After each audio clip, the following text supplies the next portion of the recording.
High বন্ধুরা, দেবুর daily cooking চ্যানেলে সবাইকে স্বাগতম।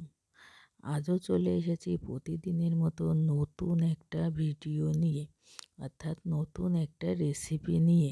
আর সেটা হলো খাসির মাংস রান্নার সঠিক নিয়ম।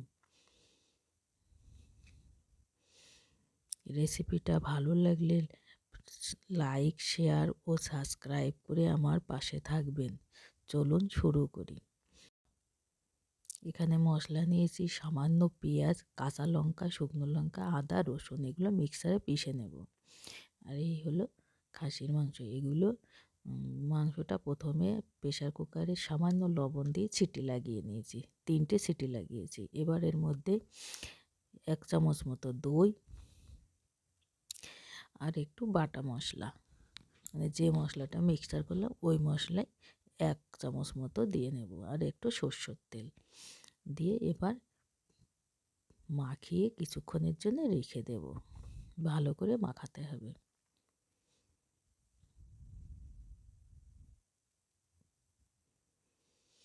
এবার এটাকে ঢেকে রেখে দেব। এবার চলে গেছি রান্নার কাছে। কড়াইতে তেল গরম হয়ে গিয়েছে, আলুগুলো ভেজে নেব। আলুগুলো লাল করে ভেজে নেব। আমি একটা আলু 4 পিস করে দিয়েছি।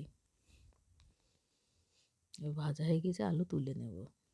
এবার এই তেলেই গোটা জিরে আর 2টো শুকনো লঙ্কা 4 খণ্ড করে দিয়ে দেব।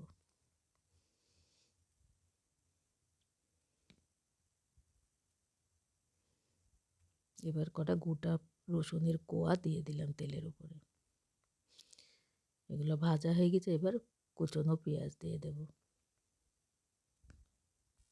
পেঁয়াজগুলো যাতে তাড়াতাড়ি ভাজা হয়ে যায় তার জন্য একটু লবণ দেব।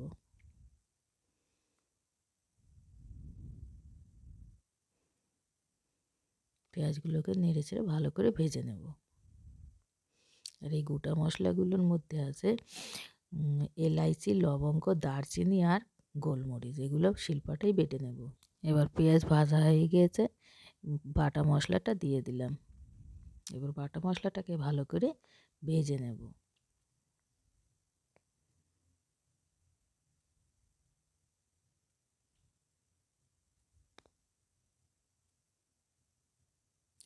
কিছু কড়ি পাতা দিয়ে দিলাম।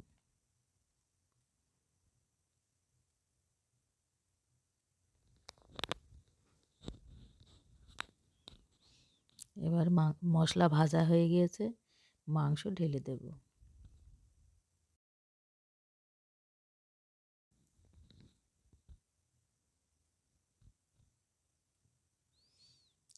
গামলাটা মুছে নামিয়ে দেব। গামলা ধুয়ে একটু জল দিয়ে দেব যাতে নিচ থেকে পুড়ে না যায়।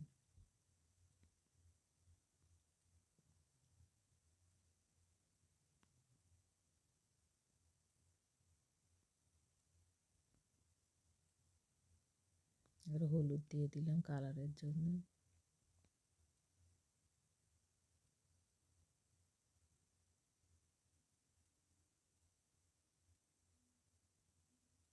গামলা দিয়ে ঢেকে দিলাম। গামলা খুলে নেড়ে দিতে হবে।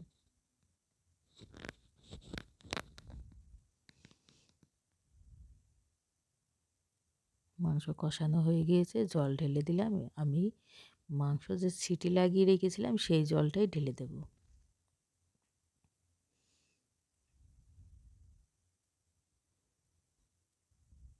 যেহেতু খাসির মাংস তাই একটু জল বেশি করে দেব।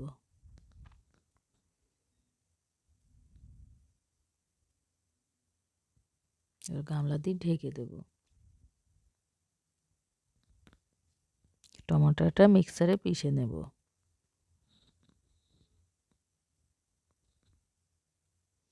আলু ভেজে রেখেছিলাম সেগুলো ঢেলে দিলাম।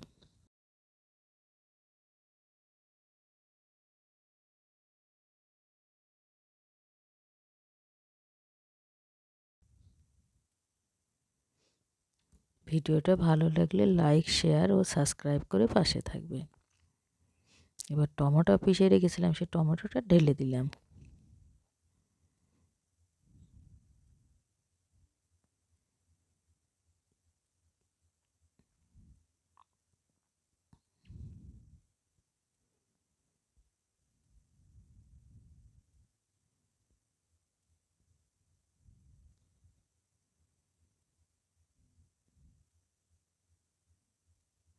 একটু জিরে পাউডার দিয়ে দিলাম, ভাজা জিরে, এটা ধনে পাউডার,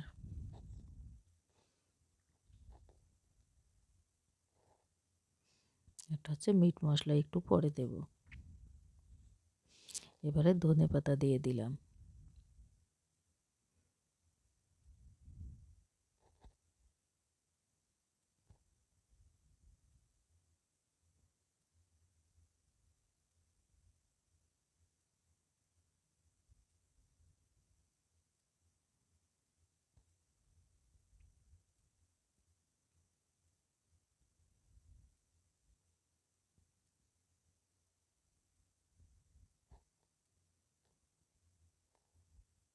এবারে মিট মশলা দিয়ে দিলাম।